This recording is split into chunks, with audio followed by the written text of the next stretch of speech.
ASMR. Today we're going to be doing another comic book haul. And so we're going to start off with the newest stuff, which I actually haven't gotten a chance to read yet. I literally just picked it up today. And then I'll show off my collectibles. And then we'll do the other like month and a half of stuff that I picked up after the previous haul.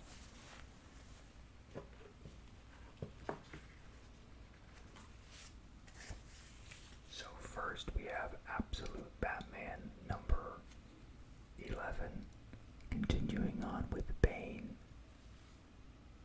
which as you can see he's even more jacked than the regular Bane, which is pretty impressive. So these more or less been recaptured Bruce and has been torturing him and pushing him to the limit, is trying to escape his facility. And I forget if the previous issue or not, basically inside his facility he also finds the now alligator form of Killer Croc in there, or crocodile form rather.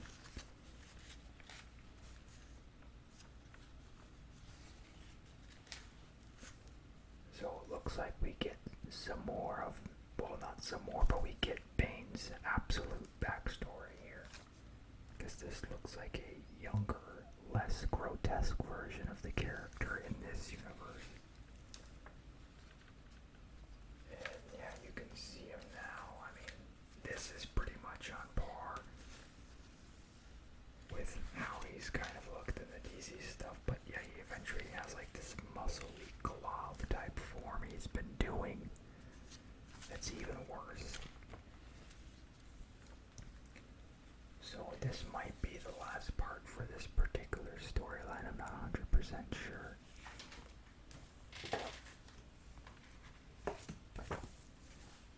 Next we have Predator Kills the Marvel Universe, which, if I remember, I believe, was it Deadpool Kills the Marvel Universe was the initial one of these that this is homaging. I'm not clear. I can't completely remember, but yeah. So as I've said before, like, I love seeing, Alien and Predator interacting with the Marvel Universe. And I've been really enjoying the Spider-Man Predator stuff.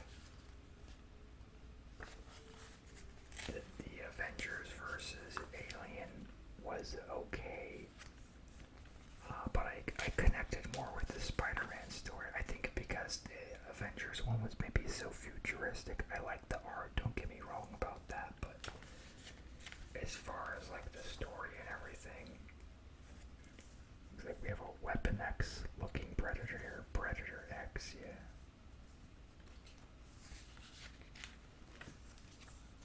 And then even this involves Craven, so this might pick up off of the Spider-Man stuff, because Craven has a big part in that too. And they basically view Craven with respect, if I remember correctly, at the end of that story.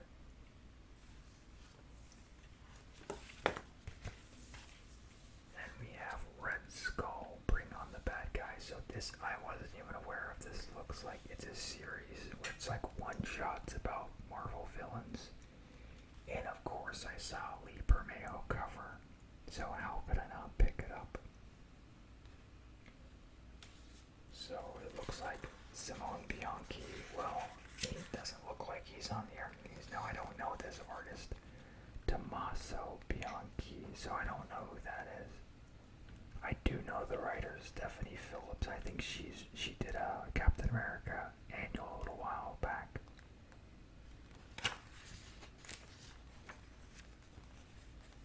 But yeah, so this version of Red Skull looks pretty close to like the MCU version of him, where it's more quote-unquote realistic, and you have, he's in the gray overcoat type military thing going on.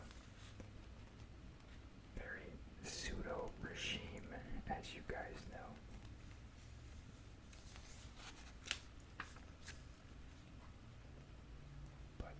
was just making my rounds at my shop, I look at all the racks to see what they've got.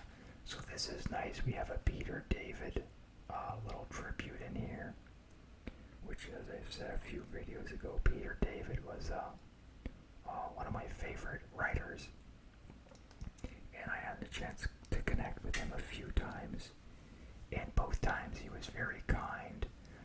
The first time I met him was basically more or less after show hours. I was waiting for him, and the floor was about to close out for like 5 minutes or whatever, and one of the show minions, this was at C2E2, was like, you've got to clear the floor. And then Peter had been coming back from a meal or something, and he was like, no, this man stood here and waited for me to talk to me, so me and him are gonna chat, so you can go off and talk to someone else to leave the floor, but me and this man are gonna have a talk. So he was very personable with me and very kind and signed my stuff, and even years later, once again, very kind and, you know, grateful that I had enjoyed his work and all that stuff, and just a really nice guy.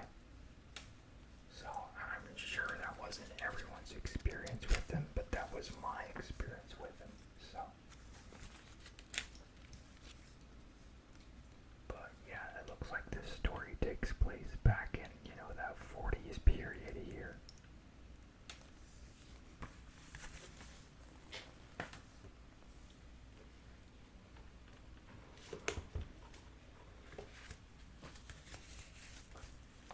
Looks like this is a full-on, like, full cover,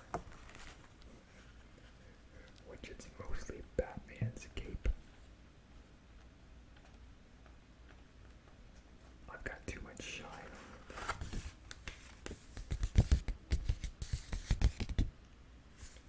So if I remember, Mikkel Yannon has been doing the interiors. He has been. He's not on this, so it looks like Tom Taylor is writing. He was on the previous ones too, if I remember. So it looks like different art duties here.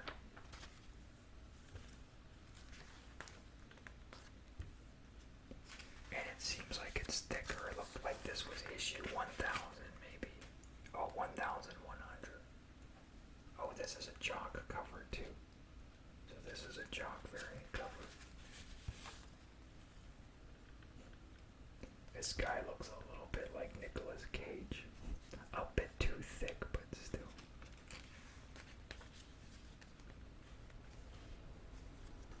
So this first artist looks like they're more kind of manga-esque inspired here. Let me flip through it. It looks like we have a lot of no dialogue with this. Here's some Mikkel Yannon, maybe. It could be. No, it's the same. I don't know. Here's some later stuff. Pages are stuck together here, so, but it looks like here's a secondary story with another artist I don't know. A Mankey, nephew of Pam. I do know the writer though, Mariko Tamaki.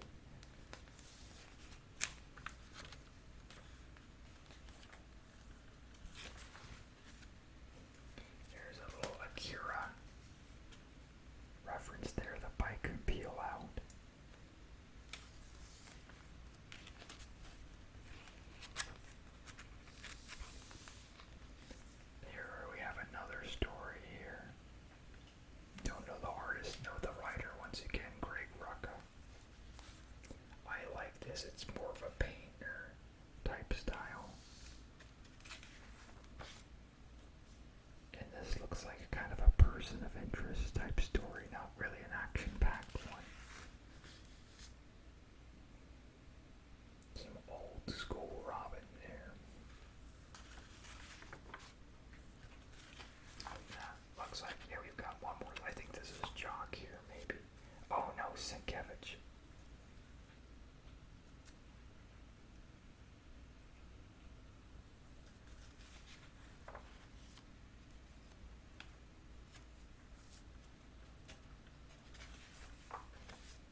This is continuing like young Clark Kent's adventures. Starting out, and in the previous issue, I believe it ended with basically another news person had figured out that Clark was Superman. After just briefly making his first appearance in public saving people. Yeah, so Mark Waid is writing it. I think it's the same artist, not one I know really though. But looks like it's the same art style.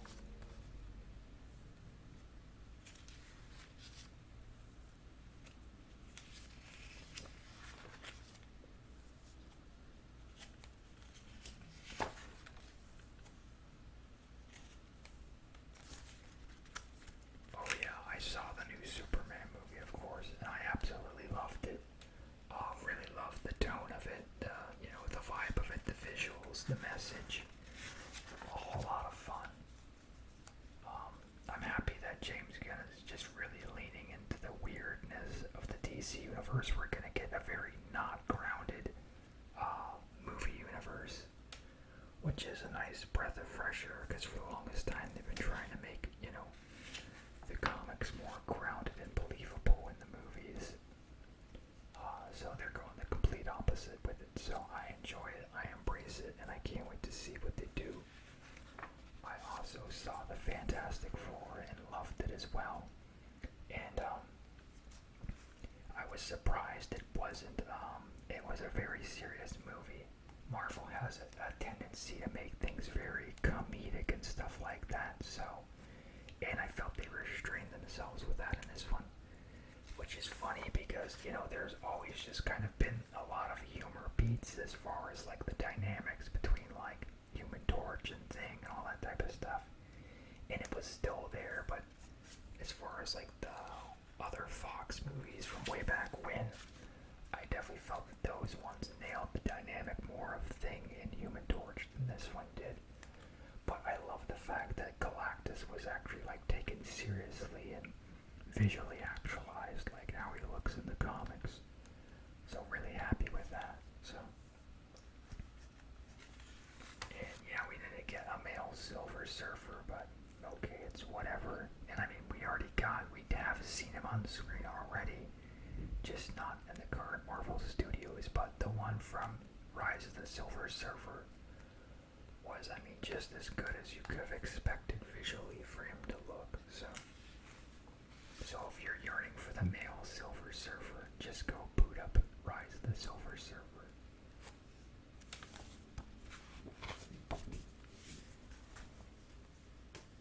And then I saw a bunch of live shows. It's been, like I said, a month and a half almost, I guess, or over a month. I don't know. I think July 17th was when I last did a video. Here is World's Finest number 42. So this is like a bizarro sort of situation.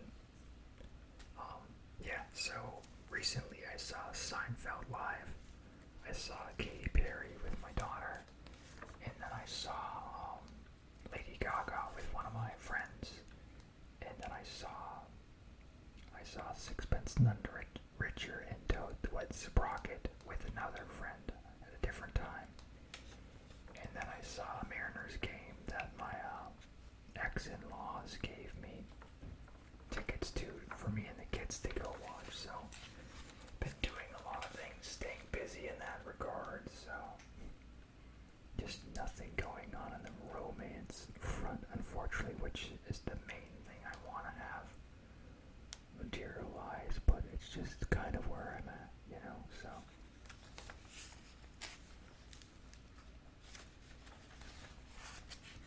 But another random thing, the other day, I was in an intersection just waiting to use the crosswalk, and someone shot at me with an airsoft gun just as I was standing on the side of the road. Someone drove by and shot me out of their window. So I have like 4 or 5 like pellet marks on my body there. Look like little purple rings now, but they were like all pink and looked like bonus nipples, whatever initially happened. So not great. I wasn't hurt by it. It stung was like shocked initially. I didn't even know that's what had happened. I thought some rocks flew up and hit me. And then after the fact, I was like, oh, I got shot.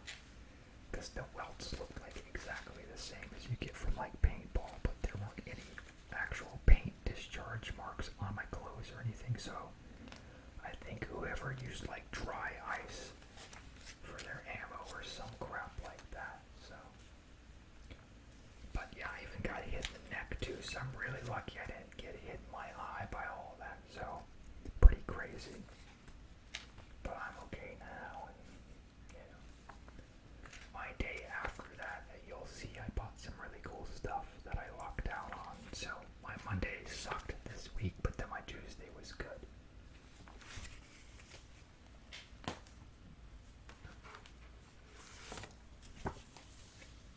Next we have TMNT Journeys, and this is by Peter Laird and Jim Lawson. So that's, you know, another old school Turtles theme, of course. Peter Laird, co-director, co-creator rather, of the Ninja Turtles. And Jim Lawson did a lot of early Turtles stuff outside of like the whole Eastman and Laird stuff. He did a lot of the other stuff like Tales of the TMNT and things like that. So I'm not 100%. I think part of this is new material and part of this is old material. As you can see, this is very much in the vein of the old school feel and style. It's all black and white. You've got the zip tone grays on there and stuff. So yeah, I'm definitely digging the vibe of this book for sure. And I think it's gonna be several parts. But like I said, I'm not sure if it's all new material or if it's just reprinted. I'm not really familiar with a lot of the older Turtle stuff outside of the Eastman and Laird. So, but this is the Eastman variant cover too, so really cool. I'm glad I got this.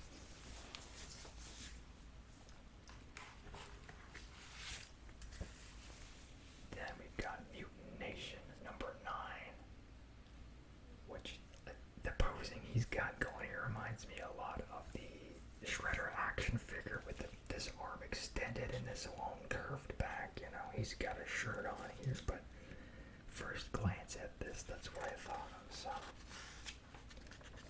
So at this point, it looks like this story, well, this issue actually has the Turtles, and a lot past Mutant Nation issues have been featuring secondary characters, but this, I mean, we see it looks like the mayor's here, the Turtles are here, so this is probably a more important story that should probably honestly be being told in the regular ongoing, but IDW is really trying to squeeze as much as they can out of the Turtles. It's their best-selling franchise comic.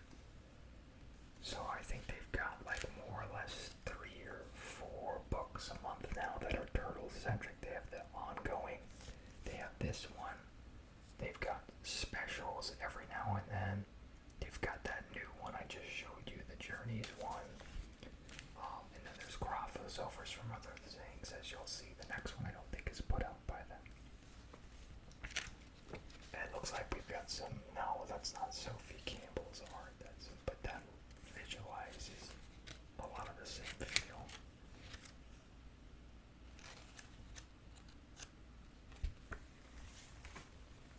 Yeah, so this one I think Boom Studios put out, so this one's not technically IDW, but it's a very good time to be a Turtles fan buying the books right now. So we have, I love the texture on this book, but the cover. Boom Studios ones, they use this weird like pseudo grit, half paper, half cardstock type thing. I like it a lot. And this is a Dan Mora variant cover too, so I love Dan's stuff. As you know, he is really, I think he found his groove doing Superman. But yeah, so this is the third Power Rangers crossover.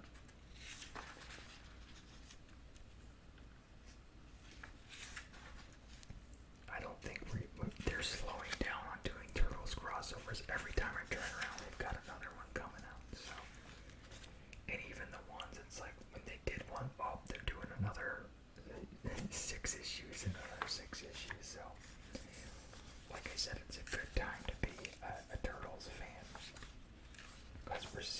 all sorts of crossovers and all sorts of stories, and it's just a whole lot of fun. And then my shop gave me this as a birthday gift. My birthday was the beginning of the month. They gave me their one per store retailer copy of the Turtles Power Rangers Volume 3. So it's got a gold foil on there. And then it's a black and white Eastman variant cover with Freddie Williams III. So really cool, really nice. Like they just threw this in for free, so I appreciate the crap out of my shop. They're really great people. New ownership. Same guy who's been working there forever. He's just now the owner instead of the manager of the store. But really nice of him. He didn't have to do this, you know. And this is a more valuable book of this, so I really appreciate him doing that. And I've been going through a lot of things emotionally with VX and all that type of stuff, so really nice of him to do that. So next I'm going to show off some of my collectibles, and then we're going to move into the final books from the past month.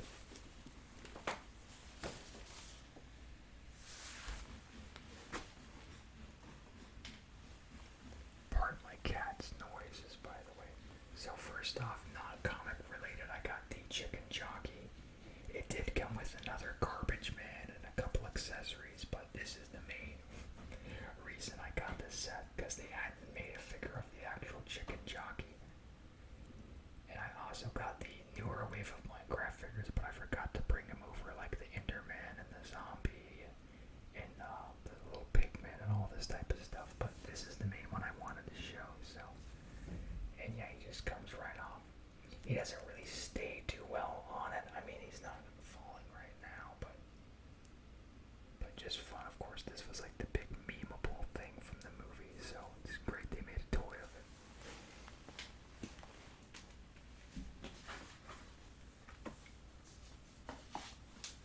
And then, yeah, my daughter knows I'm a big Maroon 5 fan, so they just released their newest album.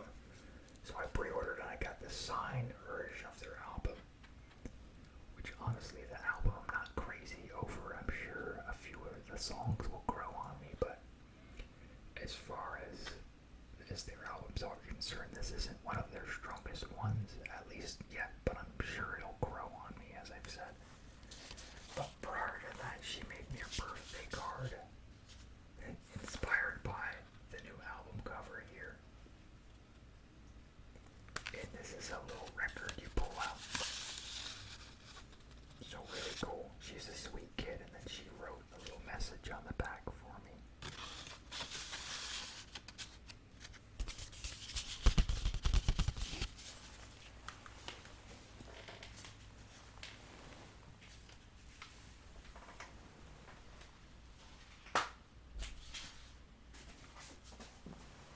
Oh, this one I was waiting on for a while here.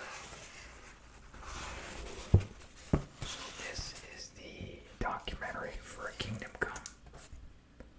The Legend of Kingdom Come. So I kickstarted this a while back ago. It came with a lanyard.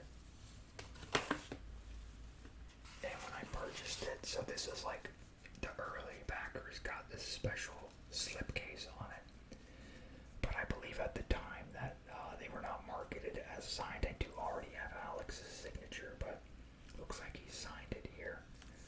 Which, basically this has been shown at like recent conventions and stuff, and I think other people had even gotten other items from it. I was like, where in the world is my Blu-ray? Because I just ordered the movie by itself, you know.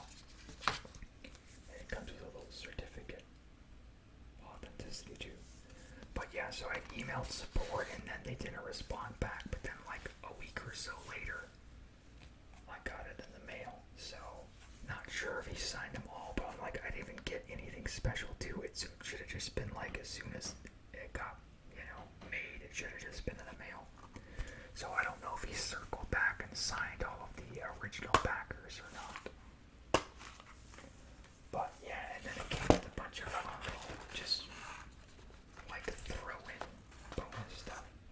which you could have gotten a bunch of random things, like extra posters and things, but I just got bare bones. So it has all these little cards with nice gloss on them. And they're simplistic. There's not anything written on the back of them, I don't think, yet. They're just numbered. And then a couple bigger ones, like postcards. So it's literally like, oh, you get a bigger image of the same image, but it's fine. They're just little bonuses. And then the backs are plain on these. Even this is the same as the other, so it looks like you just got postcards of the same images from the smaller cards. These are not on there though.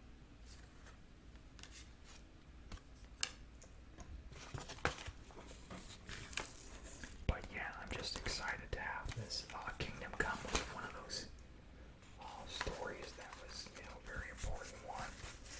The logo, as you guys know, is with the inspiration for the new Superman movie, which I'm sure that's kind of the goal.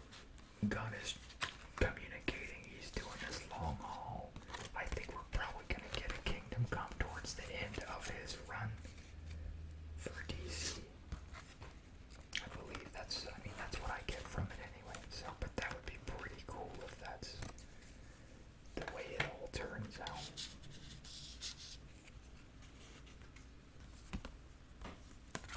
Because like I said, he gets it. I know, Snyder has certain fans and things like that. I mean, I like Snyder stuff too, don't get me wrong. I'm not very picky when it comes to superhero stuff.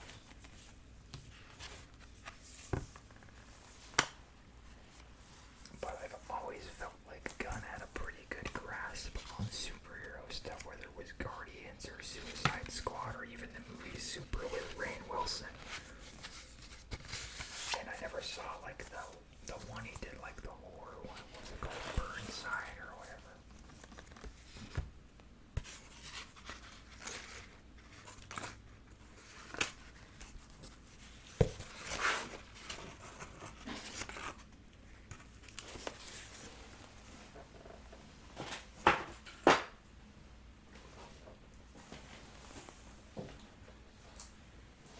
But I've been chasing down my Reign of the Superman, so I got the Eradicator.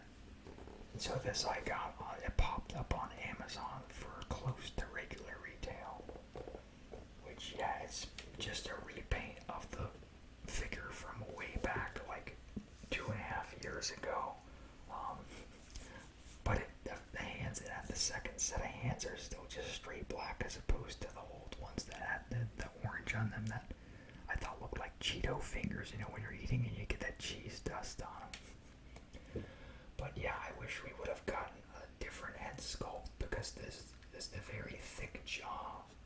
It's very much the Gleason jaw, from his run, Super Sons and all that type of stuff he had done. His Superman Rebirth run. So this isn't like the Reign of the Superman Eradicator face. So, but, they went full on original, like the same mold, because it even has the plastic or rubber cape or whatever. Even though at this point all their other stuff seems to have cloth capes, so it's like you couldn't even update the cape on them, like, come on. And then, we've got the little card in there. There's the image on the back, and this is a newer image. I remember they put it in one of their specials they had done.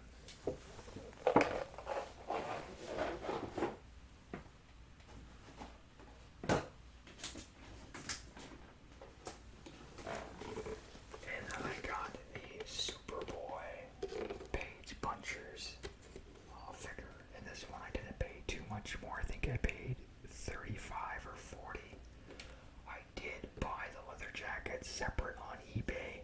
I had to buy 2 leather jackets. The first one I got was a Jessica Jones jacket, which was slightly too small. So then I had to cut it from the back so that it would fit on his body. But then it still looked off naturally. So then I got from the same seller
so.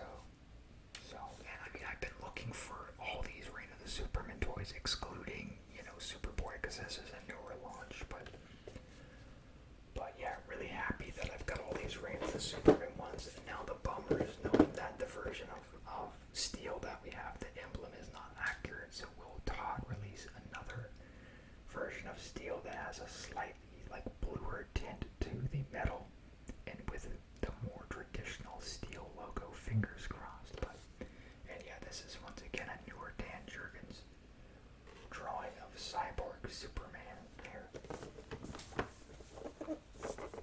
But really cool.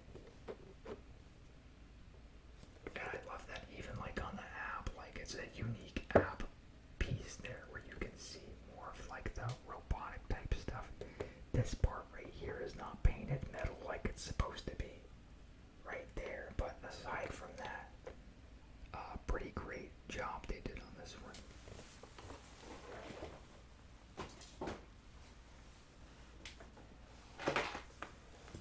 Yeah, so part of my Good Day Tuesday, to follow up my horrible Monday, I went into GameStop between waiting for the bus to pick up meds for my work. They had the new wave of the digital release figures, so we got I wish they would just label this as spoiler. I know she's been Batgirl too, but yeah, so we got the spoiler figure, which I love this. The hood is perfect. It comes on and off. It's cloth. We have the sculpting of the hair all the way the full head, and it's tied in the back on it and stuff. It's a really nice, great looking figure. It's got a little batarang in there, and we have a bat grapple, or just regular grapple rather. But yeah, I absolutely love it. I think they nailed this sculpt. I'm sure there's reused pieces from other female figures. I don't own a lot of female action figures from McFarlane, so which he hasn't honestly made that many of them either. But yeah, so this was one of the figures I got.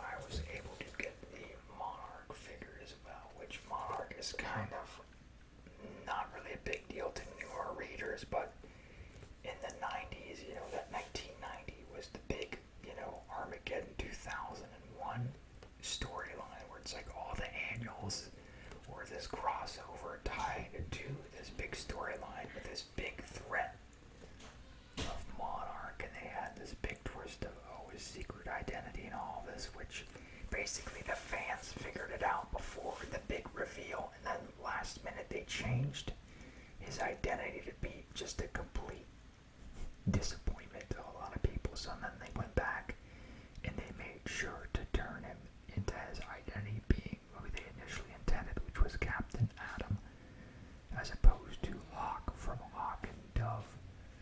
So, but yeah, I love on this. So the paint has kind of a metallic-y feel to it. The figure's got a good heft to it as well. He scales really well next to the other figures. He seems like he's a little bit bigger in size. He does kind of have a menacing presence to him. And like I said, kind of not really a figure a lot of newer readers would like. But if you grew up in that early 90s period and you remember that big Armageddon 2001, and I know he's had parts after that, but that's always what I point back to because that was a big memory from my childhood. Remembering my brother trying to get those other annuals, and he failed miserably. I think maybe out of the crossovers he got 4 of the issues. I have since gone on eBay and I have the full Armageddon 2001 storyline, which maybe one day I'll show that off, but yeah, it was just kind of one of those fun memories for me. And then yeah, the word on it is from a newer period here. I'm sure I could guess the artist on this, but I'm not going to. But yeah, I'm sure this is lifted from a newer storyline, but I don't know what that is.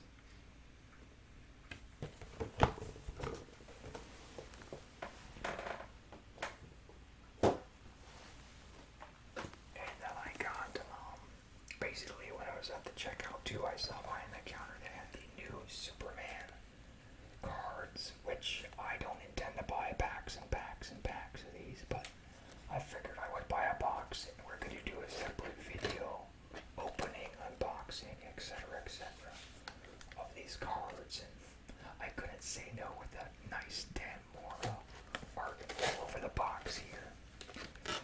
set in of itself is really kind of goofy. They've got different primary color glosses on base sets, so they have like 90 cards that are all glossed purple, 90 cards that are all glossed blue, etc., etc. So they've got each one for like each of the colors, and then they have like offshoot sets in the borders here, as you can see. Like this has a purple, and then they'll have like a red one that's like, oh, this is like the X-ray version of the card, or that's the heat vision of the card rather, or they'll have like a green one is like the kryptonite version and all this type of stuff. So there's like the base set of 90 cards, but then they have like little small offset like special sets, which is like 15 cards for like the Superman Revenge Squad, and 15 cards for like all the Kryptonians, 15 cards for like classic Superman covers. So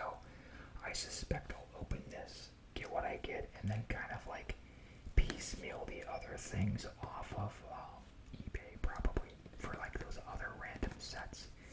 And I don't know, the base sets, I've been seeing them just by themselves for usually around 30 or so for the regular 90 cards, which I would honestly be happy with, just a complete base set, and kind of wash my hands of chasing all the other offshoot cards, because I'm not trying to break the bank. But it's been a while since I've collected a new card series, so I just figured this would be a fun one to do, and just get a full box to, do with you guys on the channel, if nothing else. So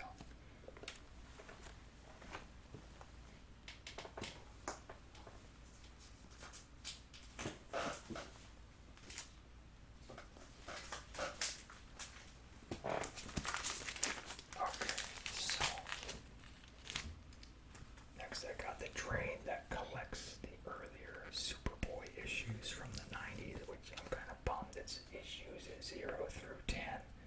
I don't know if you've seen it. They put out like a Robin compendium. It's like a bigger one. It's like a $50 book. It's probably got maybe 50 or so Robin stories, or maybe 40. I don't know. There's a lot of Robin comics though. But I was hoping they would do that for Superboy 2. This actually came out probably like 2019 or something like that. I could check here. Let's see. Oh yeah, 2018 is the copy right there. So in there's that book that's reprinted in that action figure I showed you guys. But yeah, this is the old school 90s Tom Grummett, Carl Keisel main art, and then there's a couple guest artists in here as well. But yeah, it's all sorts of fun. I really think Tom Grummett excelled at drawing younger heroes and, the attractive females. So, and that's the big thing with Superboy, is him hitting on women and him being, a young teen. And then there's this random like Superboy the animated series fever dream he's got inserted in here, done by Richard Perelbeck, I believe, which he drew Batman Adventures stories too. Oh, Mike Perelbeck.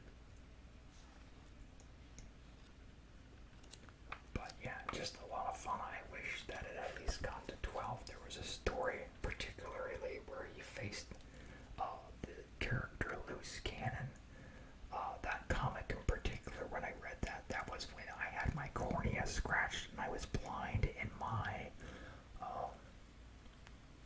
left eye for like a week, and I remember that's what my parents got me to cheer me up for, and that was like when we went to the mall, that was the special thing I got when we were out and I couldn't see out of that eye.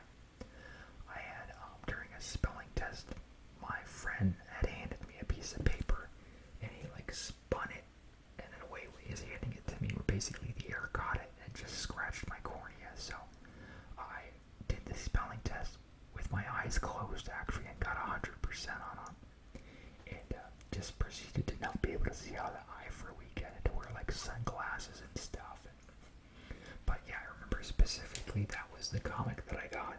And then that same Saturday was whenever Venom had premiered on the Spider-Man cartoon on Fox Kids.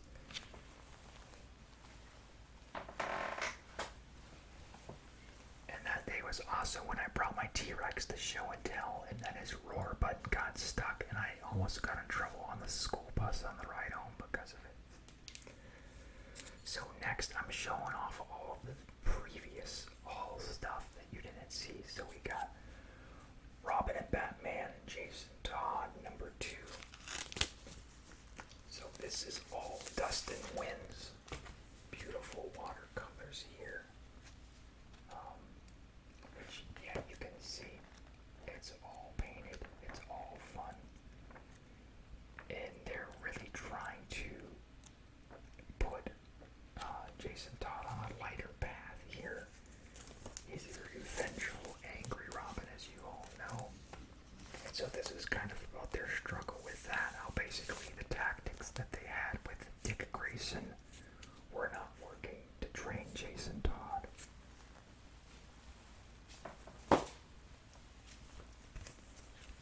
Here's Absolute Batman #10. And I think this is the issue that's kind of like Batman's been apprehended and he's trying to escape. And this issue is really bonkers. I got a whole lot of enjoyment out of it, if I remember correctly. Yeah, so Bruce is like, he's been stripped down, literally. And he just keeps trying to escape. The floor is like lined with clay face. See, clay. The clay biome. So they can tell every single time he's getting out. And then Bane shows up. And they push him right back. And then he tries to find another way and another way to escape over and over and over again. So just really crazy, really well done. And then here's what Killer Croc looks like now, because for the longest time in the story he's been one of Bruce's friends and a human. So this is the first time we see this bestial version with all of these ridiculous teeth on top of teeth. And Batman rides him to escape. It's a really cool shot there. And that's how he gets out.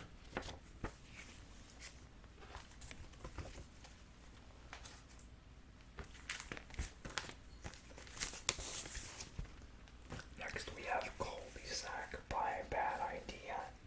And this is kind of like a vampire story. It's about kids who are going to like a camping trip and the adults are dropping the truth bomb on them, but that they are actually vampires, but they didn't know it. Something interesting about this too, this entire book is printed in newsprint, which I think is an interesting choice, given that the way the art is in this book is not really in the vein of traditional comic books. So even though the paper has this nice gritty, this newsprint feel, the visuals of the book are very contemporary and modern and not quite what you encountered back in the day if you're reading a book in newsprint. So, but it's a good story. The art's interesting. One of many, many parts. It's really twisted. There's lots of interesting moments in it. And then there's a random backup with like these animals that are like serial killers in here called a good boy. And you can see the inspiration for the humans here is very much in the vein of the 101 Dalmatians with Roger and Perdita, if I remember their names correctly.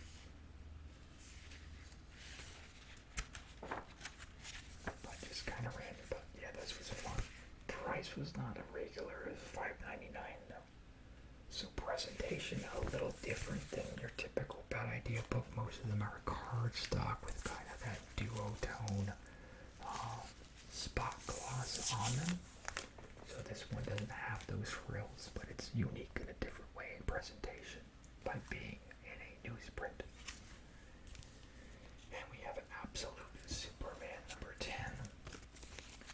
This we see more crossover between Superman and Ra's al Ghul and Brainiac, I believe, if I remember correctly.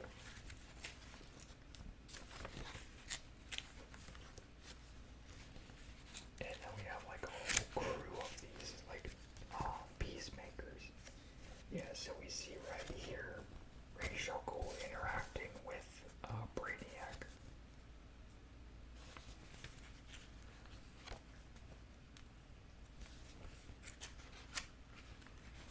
And then I forget how this wraps, but yeah. So we see Talia as well, makes her appearance, which is interesting because, traditionally Batman characters, but they're kind of spotlighted in the Superman story.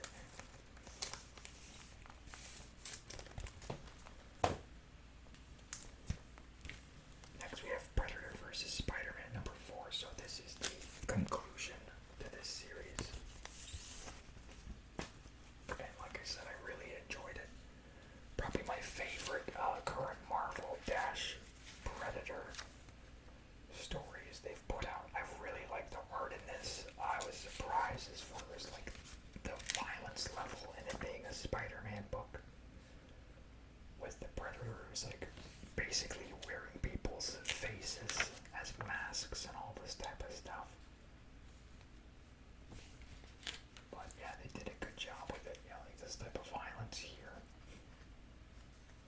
And Craven is pretty much just really putting in overtime as far as like showing how skilled. So here's the bring on the bad guys promo. But yeah, I really enjoyed this. So if you missed it, I highly recommend be on the lookout for when it'll be a trade, probably in like 3 months or whatever. But do not miss it if you like Spider-Man and you like Predator, all that type of stuff. It's great.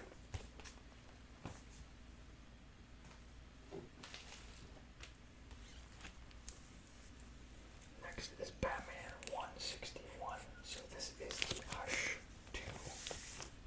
And this is the cardstock. Give that a little tap for you all. This is the Lin Win variant cover.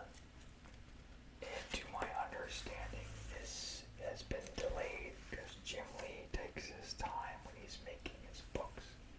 And he's got other duties besides drawing, so I mean, you can make whatever excuses you want to make, but he's been notorious for not hitting deadlines.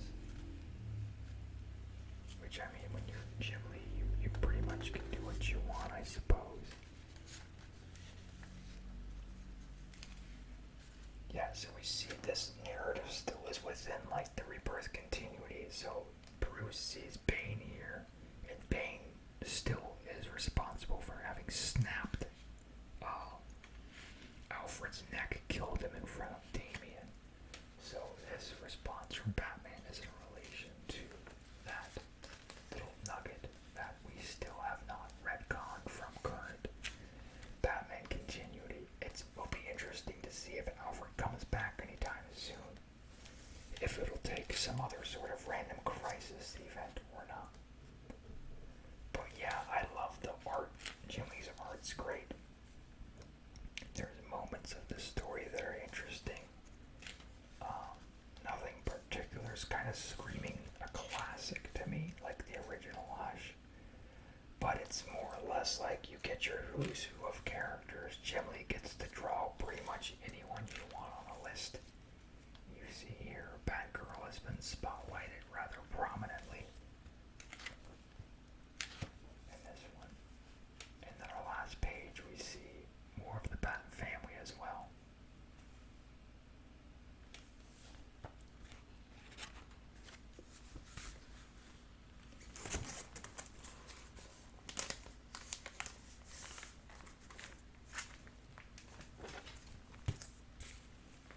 And there's Detective Comics 1099. So this is the Penguin Bullock rescue mission story, I believe. Yeah, so this is wrapping up. So nothing really particularly grabbing about it to me other than kind of, like I said, it's more a Harvey Bullock story than anything else. And Batman is just kind of there to facilitate a balancing of the scales. I would even consider this a must-own book.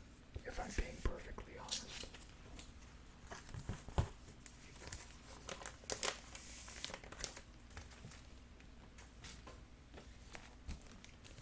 Next we have Captain America #2.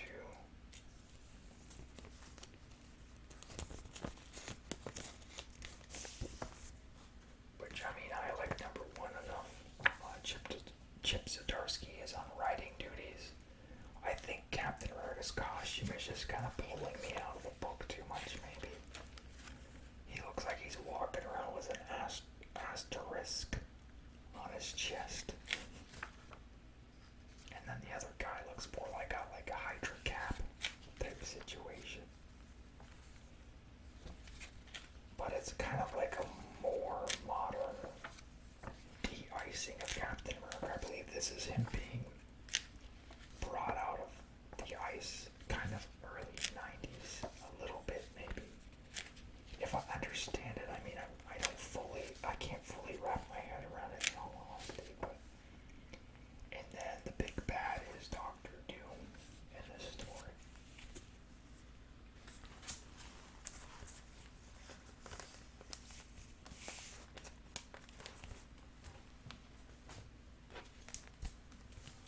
And we have Superman 28. We have the Dark Side Legion.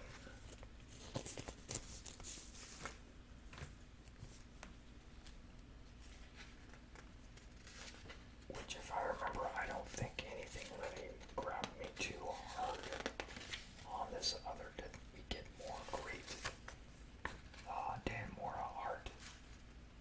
I love how he draws Superman. You can just really kind of see that he nails that positivity that Superman should just kind of be oozing with. He's a very bright hero.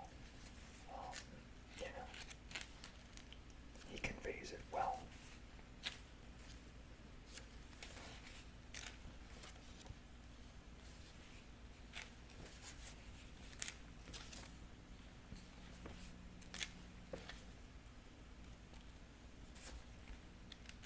So, yeah, I don't remember what happened in this issue, actually. And we do see Superboy Prime shows up at the end. It was pretty OP, if I remember. I believe he had pushed Earth out of its rotational pole at one point before. But I wasn't really reading DC books at that time, so that's kind of only something that I've read in passing. I haven't actually read that story. So here we have World's Finest 41. This is that Bizarre World story, part #1.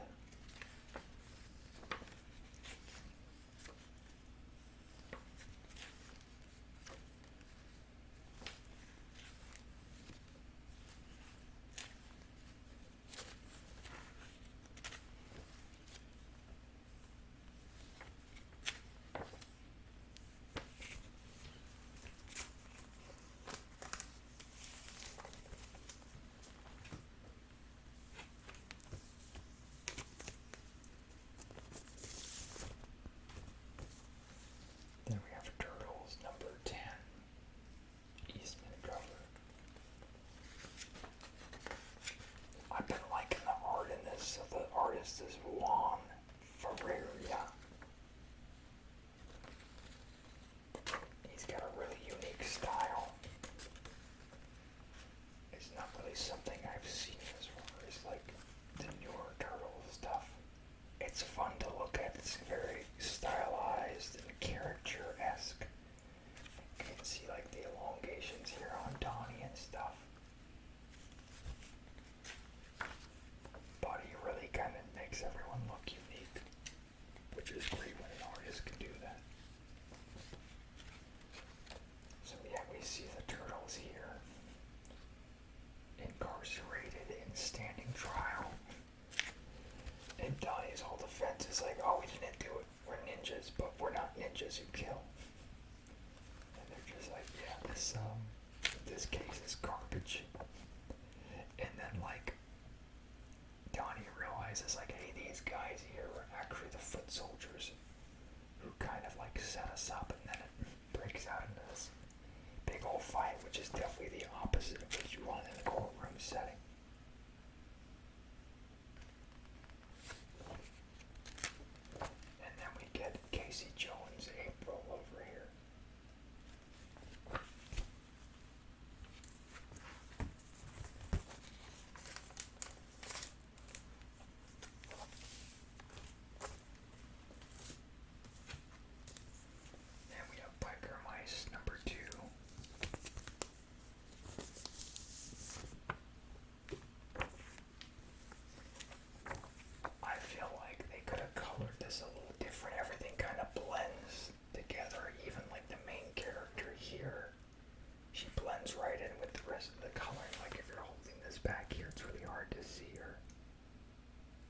just a minor critique.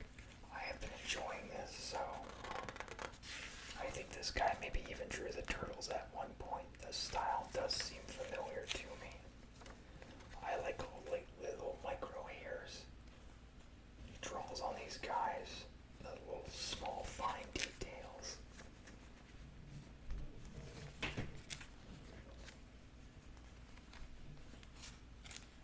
So yeah, I'm not really sure where the story is headed, but it's fun to look at. It just kind of reminds me of my childhood of watching these guys, and I would always draw them in class and stuff. I was big into all these animal superheroes, biker mice, SWAT cats, street sharks, ninja turtles. All very fun to draw, yet all very different. And I used to do it all the time in class and like sell my drawings for like a quarter and stuff. And we have Captain Planet number 2, which we can see a more modernized version of the character. I think they could have done without the rock shoulder pad thing. I mean, even honestly the beard, but it's whatever, you know. So yeah, they're just doing this modern day retelling of Captain Planet and the Planeteers. At this point, by the end, I believe all the Planeteers have found each other, and then by the end, they can actually form Captain Planet, if I remember.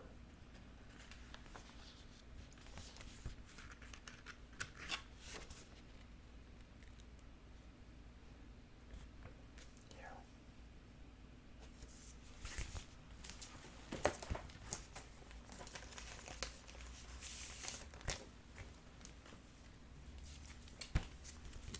Now we have Saturday Morning Turtles number 27.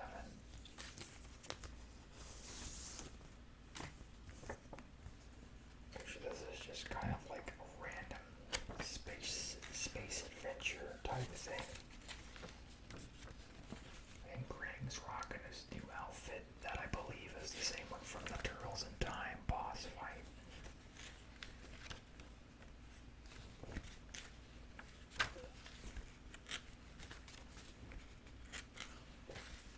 And then like Mikey like damages the dragon's wings, so that's kind of a big plot point.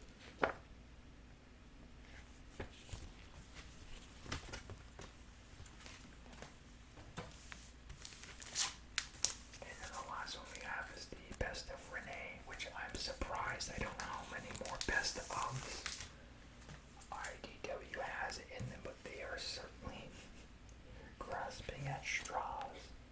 But with this, I haven't read a lot of these. This is a cool cover here. Renee's stories. So we get Tales of the TMNT 7 and the Paradox of Jadowski's, and then Bebop and Rocksteady Destroy Everything, and then Amazing Adventures 14. So I think I've only read the Bebop and Rocksteady